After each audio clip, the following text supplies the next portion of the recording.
জীবনে সবকিছু পরিকল্পনা মতো হচ্ছে না, অর্থ নেই, স্বপ্ন পূরণ হচ্ছে না, মানুষ বুঝছে না।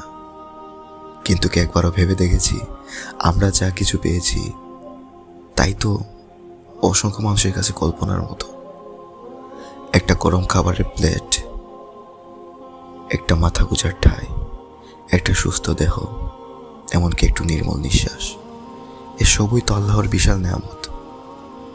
অনেকের দিন কাটে খালি পেটে, অনেকে হাসপাতালের বিছানায় শুয়ে চেয়ে থাকে সুস্থ জীবনের দিকে, অনেকে বাবা মায়ের ভালোবাসা পায়নি, অনেকে ঘুমায় খোলা আকাশের নিচে।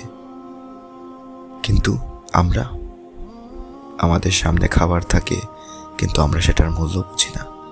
আমাদের শরীর সুস্থ কিন্তু আমরা তা নিয়ে ভাবি না।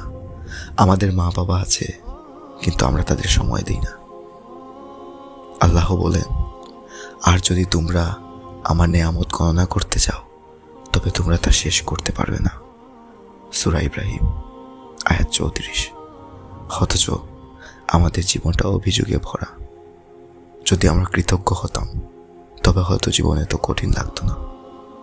আল্লাহ বলেছেন, তোমরা যদি কৃতজ্ঞ হও তবে আমি তোমাদের নেয়ামত আরো বাড়িয়ে দেব। সূরা ইব্রাহিম আয়াত 7। তাহলে কেন নয় একটু থেমে ভাবা, যা নেই তা নিয়ে হতাশ না হয়ে যা আছে তা নিয়ে সন্তুষ্ট থাকা?